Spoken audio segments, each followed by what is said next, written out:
Hey, what's up, guys? I've been moving. It's been crazy. It's taken a really long time. All my Star Wars stuff is still in boxes. I don't know when it's going to get back up. So I wanted to put a video out here and I wanted to sort of just like jump into a topic that's been on my mind for a while. And it's the idea of S-Canon within the hierarchy of canon and why I don't like it and why I think there are a ton of really unfortunate misconceptions that even hardcore EU fans have about what it is and what it's supposed to be. And I think those misconceptions have led even the most hardcore among us to, in some cases, even mislabel what is and isn't canon. Really unfortunate effects. I think before I dive in, I think it's probably worth just sort of like the briefest of sort of histories of the hierarchy and where it sort of came from and what life was like pre-hierarchy for Lucasfilm licensing and what it meant to be canon or in continuity, at least from the perspective of folks within Lucasfilm. So before 2000, when Lucas hired Leland Shee to construct this holocron, which is ultimately what sort of gives birth to the hierarchy of canon, the different sort of layers of canon, layers of continuity. Lucasfilm used to keep basically two lists. Things were canon and things weren't canon. It was pretty absolute. There was the A list, there was the B list. And if something superficially seemed to contradict something that was otherwise canon, that contradictory thing as a whole, as a story, needed to be put into the B level. So take something like the Jedi Prince series, which is a bad example for a variety of reasons that some folks may appreciate, but let's just sort of, as an example here, stripped of all its technicalities and nuance, the Jedi Prince series, because it seemed to superficially contradict information in Courtship of Princess Leia about when and how Han and Leia got married, Jedi Prince as a whole, as a story, needed to be put into the B list and basically be not canon anymore. So post-2000, with the introduction of the hierarchy, what was really cool was that something like Jedi Prince was able to sort of join canon again for a variety of reasons, or at least sort of see canon continuity. Because the innovation that the holocron brought to Lucasfilm and ultimately to the hierarchy of canon is that we were no longer thinking of Star Wars stories as, collective little editorial packages, right? It wasn't just the case that Jedi Prince or just, an individual book within it, like the Glove of Darth Vader. It wasn't that entire thing needed to collectively be in or out of continuity.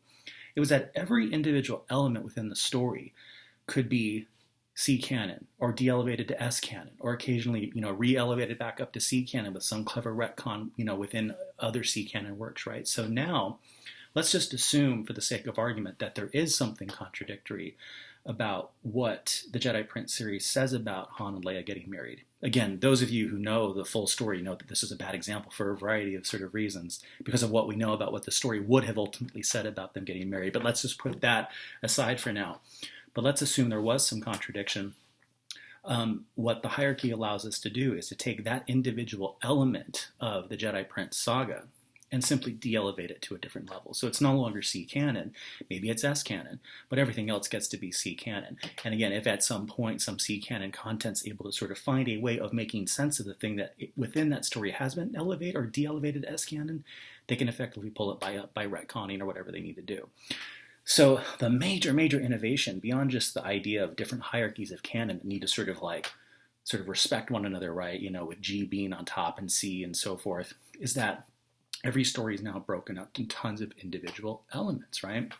So this is really, really cool, right? But there's a problem because what I think a lot of people have forgotten is that S-Canon, although on the one hand seems to be this very helpful place to move these bits of stories, these elements of stories that don't seem to sort of align, taking, for example, like sort of like choose your own adventure paths within video games, right? That we know are not part of the mainline continuity, but they're nonetheless things that you've been able to play with these otherwise C-canon characters. What do we do with them, right? Again, the classic case being Kyle Katarn being able to become the Emperor in Dark Forces. Well, what you do is you don't simply say that everything from Dark Forces is now, S-canon or non-canon or something. You're able to say, well, that element of that version of the story you play is not C-canon, and it's something like S-canon, right? But again, this has led to misconceptions about what S-canon is, right? Most people then tend to think, oh, that's the stuff, that's the place that like video games go or something, right? Or the parts of video games and other sort of choose your own path Star Wars adventures that just don't entirely align, that need to sort of go some other place, right? But that's only partially true. S-canon, when it was first introduced, was a place, as Leland Shee is organizing all Star Wars up to that point, for stuff that frankly he just didn't know much about, and stuff that he didn't have time to go back and do the due diligence for, right? Which is one reason why you can go back to those early days of the hierarchy and find official designations of things like the old Star Wars Marvel Comics run being S-Canon. Now, why this is problematic is that, well, of course, for many of us at the time, for whom Star Wars effectively just meant during the 80s, the films and the Marvel comics, right? What a blasphemous thing to say that this is now somehow not sort of on a higher level of canon or continuity, right? But again, if you're taking sort of Lucasfilm licensing and their processes seriously, okay, fair enough. You're officially designating it as canon. But that was like 19 years ago, right? There are still EU fans, to say nothing of EU haters, right, who just don't know better, right? And of course, EU fans should know better. There are still EU fans who argue and maintain that, well, the Marvel comics are S-Canon to this day. Why? Well, because 19 years ago on internet forums, right, they heard Leland Shee and others at Lucasfilm Licensing say as such, right? But the problem is that, again, you've got to understand the reasons why. Was it because they'd gone through a fine-tooth comb and identified every single element of every part of those comics and deemed them to be completely out of continuity with everything else C or G canon? Absolutely not. Frankly, at that point, they were just really old, and Lucasfilm and Leland Shee just hadn't taken the time, right, to go and actually sort of figure this out. Now, over the years, tons of C canon sources came back in, and regardless of whatever sort of reevaluation Leland Shee could ever give them, tons of C canon sources came back through and sort of like doubly ensured that stuff was back elevated to C canon using the hierarchy process that had been given to them post 2000, right? So whether you're talking about, Legends reference guides that pull, elements of battles and wars, out of S-Canon from the Marvel Comics up to C-Canon, or Wizards of the Coast supplements, which do like an amazing job getting into the minutia of different aspects of things, providing sort of canon retcons of tons of stuff from Marvel Comics. It's the case that effectively all those elements of the Marvel Comics have been elevated to C-Canon one way or another, using whatever number of clever retcons were deemed necessary at the time. But again, just because in 2000 it was deemed S-Canon doesn't mean that it can't change, right? And moreover, even at the time, shouldn't imply to anyone that it was a sound decision to designate it S-Canon in the first place, right? Again, you've got to remember that at the time, tons of stuff was dumped into this really big bucket called S-Canon that was much more nuanced and much more complex than just sort of like throwing Kyle Katarn becoming the Emperor. It's much bigger than video games, right? And much more sort of insidious in a weird way. Again, given its consequences, given what we've seen the last nearly 2 decades of how it shaped the imagination of even hardcore EU fans about what is and what isn't canon. A couple months ago when Marvel 108 came out, right, the first Legends story in print in 5 years, tons of EU fans I saw online say, who cares? This isn't what we want. This isn't a continuation of Legends. The Marvel comics were never canon to begin with. They were S-Canon. Oh, that's so infuriating, right? And Leland Shee himself to this day is no help. I mean, if you tag him or any of those folks on Twitter and ask them things like, hey, is this old story S-Canon or C-Canon? Well, they're going to be just as evasive as they were in 2000, right? Because again, they're taking a big, blunt instrument, which is S-Canon, and applying it sort of writ large to things, which is really problematic and in some ways goes against the grain of what it was that the hierarchy innovated, which was this way of breaking everything up into little key elements that you can sort of like move up or down as needed, right? It's one reason too, and I have seen this happen as well on social media. Someone will tag Leland and they'll say, hey, this old series or this old book or this entire category of Star Wars content, they'll say, is this S-Canon or C-Canon? And again, don't look to those guys today for any nuance about Legends, right? They've moved on. They don't spend any time thinking about this stuff. They're going to be evasive. They want to push the new stuff. It's totally their prerogative, right? But the problem is that there's something almost categorically wrong with the question these days of asking anything about some Star Wars content sort of as a whole. It post 2000, it is simply no longer the case that an entire run of RPG Star Wars scenarios is going to be one or the other, right? It doesn't work that way.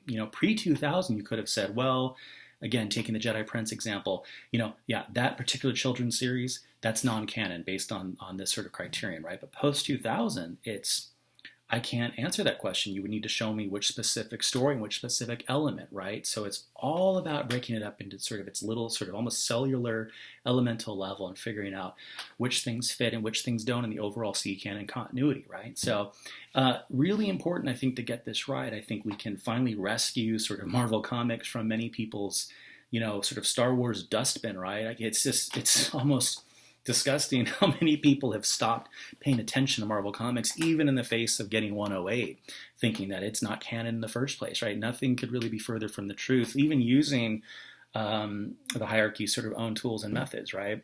And I think in a funny way, too, there's a really other unfortunate bit of nuance to understand about what actually may be at work with the new canon and why Lucasfilm and the story group seems so incredibly keen to contradict themselves, right? And pull elements of the old EU and try and reintroduce them into the new canon, despite what they said about the old canon being, garbage and it was time to sort of reboot and everything like that for a clean slate. But what do they continually do?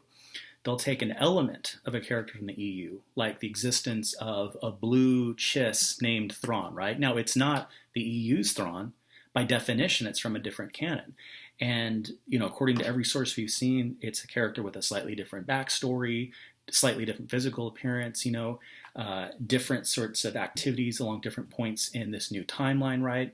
But they've taken an element from the EU, right? Not unlike the way that in the old days pre-2014, someone at Lucasfilm would have suggested to a C-canon author, hey, why don't you go look in the S-canon bin and pull an element out of one of these old stories that is legitimately S-canon, make it C-canon, right? I think in the same way, I think that this is both the good and the bad of the hierarchy, right? On the one hand, the good is it brought a great deal of nuance that finally allowed tons of old stuff that had been sort of officially designated on a canon to kind of come back into the fold, even if they overstuffed S-canon for a lot of dumb reasons, right? And it's taken a lot of C-canon work to sort of pull that stuff out. But the bad side is that, in a weird way, maybe they took that idea so seriously themselves that now they're kind of applying it sort of across canons, right? And that is a downside too. I mean, on the one hand, it doesn't bother me when they do that to the extent that, even if they reintroduce Thrawn, it doesn't affect my Thrawn, the Thrawn I'm interested in, the EU Thrawn. But you do start to wonder why then, if they wanted just to mix this stuff in the first place, they ever rebooted, right?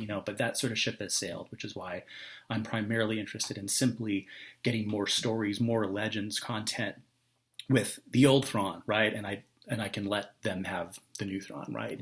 But again, tons of nuance, hard to understand, right? I think when folks see this and just want there to be one simple canon, right? I mean, I think the downside is if you look at what the EU was like pre-2000, you sort of see what that kind of absolute rigid sense of what that actually ultimately turns out to be, which is like a way of frankly just, assigning tons of stuff to the S-canon bin, and that's bad, right? So again, the hierarchy was great. I just wish that they'd spent a lot more time on the S-canon side up front. And at the minimum pre-2014, I wish they'd done much more time really clarifying that.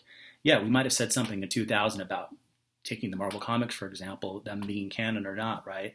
But it's clearly the case that over time, tons of stuff was elevated to C-canon to the point that the vast, vast, vast majority of the expanded universe is C-canon. And S-canon, there's still stuff that's there. There's still some stuff that was left unresolved as of the reboot. Things that I'm interested in, like old RPG Mag, Star Wars art, EU stories, right? Officially speaking, a lot of those are still S-canon, but again, not because they're not necessarily out of continuity, but why? Because in 2000, Leland Shee just said, well, this is old. We lost the paperwork. We can't remember who we licensed this to or why. Therefore, from our point of view, from a purely licensing perspective, I guess we have to call it S-canon, right? But again, if you just like press them a little bit more, boy, don't you wish you could have been in those decisions around 2000 to say, you know what, like we can actually open up the magazine on the front page and see where it's actually, this is where it says Lucasfilm gave us express permission to do this. It's licensed. It's C-canon. It was always intended to be C-canon. Again, that ship sailed, but again, more importantly, in the meantime, as EU fans, let's not forget, S-canon is a bit of a mess. And don't take a 19-year-old word for it just because you see something on an old Star Wars forum, right? Marvel Comics, it is not S-canon. It is basically C-canon.